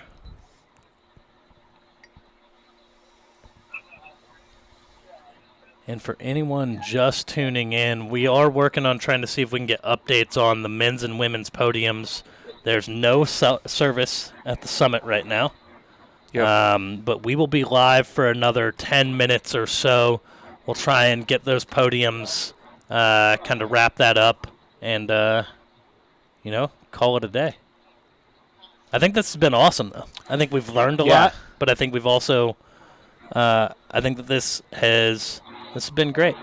Yeah, I think there's a lot of potential for streaming this event in the future, and it is a short and sweet race. Yeah, I mean, I feel like my voice was just getting warmed up, and now we're calling. They need to pull you into the Western live stream a little bit later, maybe. Nah, I don't know if I have that status, I don't know if I have the hair to sit next to Debo or Karen.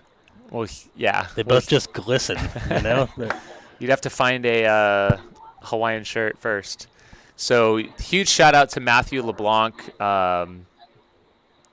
Granite Trail Runners, I believe, is his channel. Yeah. And it looks like we are continuing to see folks coming up. It's just epic out there right now. They're above the clouds, making their way up this mountain. Yeah, you can see the clouds moving across the screen there. And then you've got the track on your left-hand side of the screen there in the upper left on that trellis. Dude, this is awesome.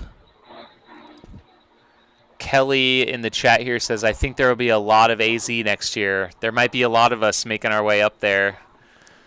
Hopefully it'd be fun to broadcast. We should just broadcast from the base station. We should broadcast from the base station Like, the next year. connection was great. Yeah. I think that would be the way to do it. I mean, this is fun. Just kind of, I think we pulled this together in a couple weeks, so yeah, it'd be fun to have a little more planning. We can bring out some more Starlinks, have the logistics a little more dialed. And we got to get the dream team. But it has been nice to get it off the ground, to do it, to learn from it, like.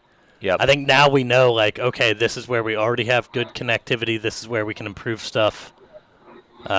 We can always, start saying our prayers in advance for better weather.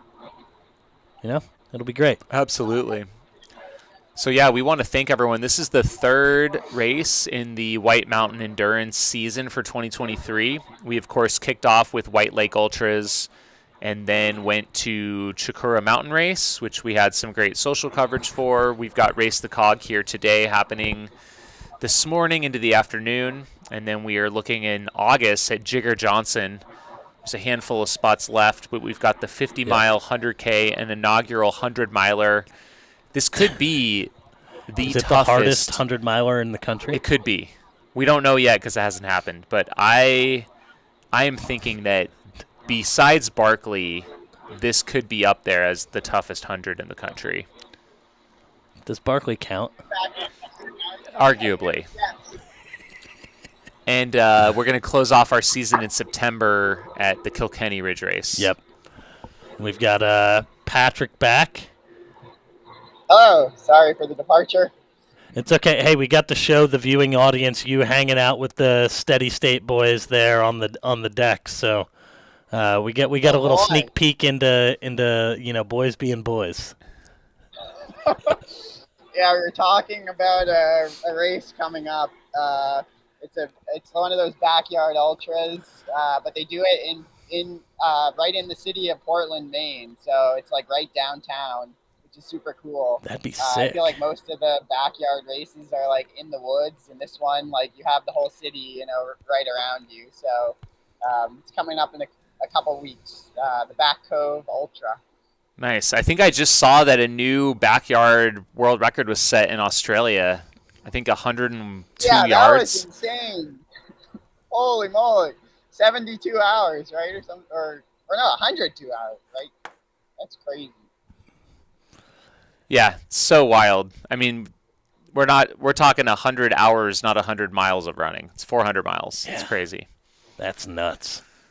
In Australia, right? In Australia, yeah. Harvey Lewis was out there. He got third, I think. It's a tough country. We're starting to see a lot of runners making their way back down the mountain, Patrick. We saw Joe Gray go by a little bit earlier. Boy. Well, I'll keep an eye out on the stretch of the course I see here. And if Joe comes into view, I'll try to go snag him. Nice. Yeah, I think we'll be probably closing the show out soon.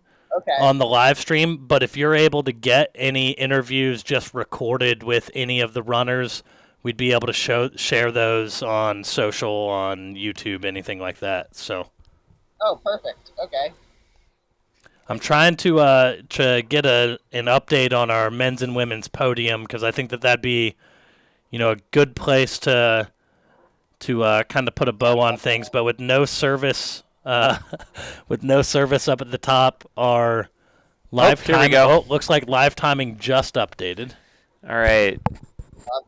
So they're showing that the Elite Cog did have a timing chip on it. It's 55 years old.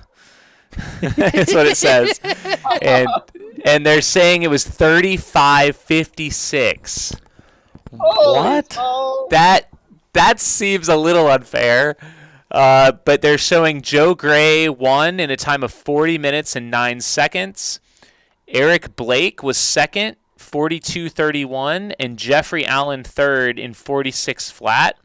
Travis Mahonen was fourth in 46:45, and Ryan Kempson 47:59.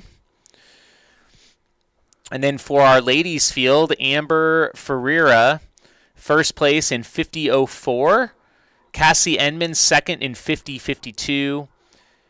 Elena Sonyason, 53:13 for third. We had Abby Bennett in fourth in 57:51. And then Sophia Reynolds was 101.29 with Abby Wood 106.06. So that's so kinda... Sophia was the runner that Bryce was following for quite a while, and so she was fifth. Yep. And she looked so strong.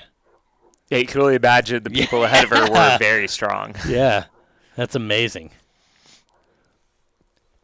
That's awesome. So there you have it. Our elite cog just went gangbusters this year. That time seems... The reports I was getting was Joe finished just behind the cog. We'll have to see. We'll see Sounds if there's like a time adjustment that we end up getting there. our Bryce cam is on its way down. He says that they're absolutely soaked up there. So certainly I think we could see some rain on the feed here, but also you could see runners coming down. Looked very wet, which some of it is probably them sweating from the way up. And it looks like we do have... Bryce is maybe going to give us a little cameo check-in here from the cog, maybe. Oh, it looks like maybe his feed just... We'll have to see if Bryce can hear us. Maybe he can give us a little status update. Bryce, can you hear us? We lost him there. All right, we'll try and get back to him here in a second. We're back to you, Patrick. Awesome. Yeah. All right. Here we've maybe got Bryce. So maybe we'll do a little check-in with everyone and then kind of put a bow on things and kind of wrap it up. Yeah, it looks like Bryce you is... gotta get up to Western States. So right? yeah, I'm racing the Western States runners to try and get to Michigan Bluff before them, and I'm sitting here in Phoenix, Arizona right now, so I'm not even close at this point. Yeah, so do you want to tell the viewing audience what your next 36 hours has in store? Well, I've got to catch an Uber here in a minute and going to the airport, flying to Sacramento, driving to Michigan Bluff, and then I'm flying a drone for the Western States live stream. Michigan Bluff, Forest Hill, the Rucky River crossing. Who knows the where finish you'll line. be? And potentially more. So you'll we'll just see. be Wow. bringing the aerial gymnastics. Draw your caffeine. All right, Bryce, can you hear us? Bryce and Summer. We've got him muted on our end. Oh, let me unmute you. Hey, Yeah. how'd it go? Honor, it is really hard up there. You could probably see not much visibility. Yeah, it looks... You can't see anything. So out the window. tell us about that last part there. Was it even close between the Cog and Joe, or did the Cog win by a few minutes? Probably a minute. Or... So Summer's saying a minute maybe? Yeah. Okay. Yeah, because I remember Christina was saying that they were beefing up the Cog after last year. The timing shows that it won by over 4 minutes, but I'm not sure if that is true or not. I don't trust it. 4 minutes? Maybe. Hard to say. Yeah. Well, we're looking forward to getting the details filled in. I love it. And Bryce is on the train, or on the Cog back down, so connectivity is going to be a little bit spotty, but maybe once Bryce gets back down, hopefully he and Summer can maybe get an interview with Patrick that we can maybe share a little bit later. So maybe they can talk about their experience with Patrick a little bit later on as well. Yeah, do we want to throw it back to Patrick here and maybe get some final thoughts, some parting words before we yeah, because I got to get out of here. Yeah. Patrick, how do you feel about today? I'm just really excited for all of it. I was super psyched to have the opportunity, one, to be here, and just the whole kind of Aravaipa and White Mountain races partnership, I think has a lot of potential for our New England running scene here. I guess next up we got the Jigger Johnson in August, and I know many of my friends are gearing up for that. So yeah, this has been great. Super special, iconic race. I love these trains that are right next to me. I'm a little confused because one looks like it's about to go up the mountain, so I'm not sure how that's going to work. But might be some mid-mountain collision. But yeah, no, this has been great. I am a little bit sad and bummed that the machine beat the human. So hopefully next year we'll recruit a strong field to take down the machine. I love it. I think it's going to become an interesting storyline over the coming years, man versus machine, human versus machine, and see how it all plays out. Yep, I love it. Jamil, any parting thoughts before we end the show here? No, I mean, just want to thank everyone for tuning in, for all the runners that came out, and yeah, look forward to, we hope to open registration for next year shortly and pick our date. So looking forward to another great year, and I mean, I'm hoping to be out there in person next year. Yeah, well, we'll be live streaming right there from the deck. Nice. Gonna have to make it happen. Come on out, Jamil. Yep. We can get some nice mountain runs in the previous day and afterwards. Sounds great. I know Bryce and I will be getting out a little bit later for some trails. Awesome. Well, I love it. Patrick, we're looking forward to getting some interviews from the field, from the finish line, and we'll check out. We'll be posting them to White Mountain Endurance Instagram, so go follow that, and we'll talk to you later. All right. Awesome stuff. Awesome. Well, thank you guys so much for tuning in to Race the Cog live. I guess this is Jamil Curry signing out. Matt Feldick. It's been a pleasure. Awesome. We'll see you guys. Bye.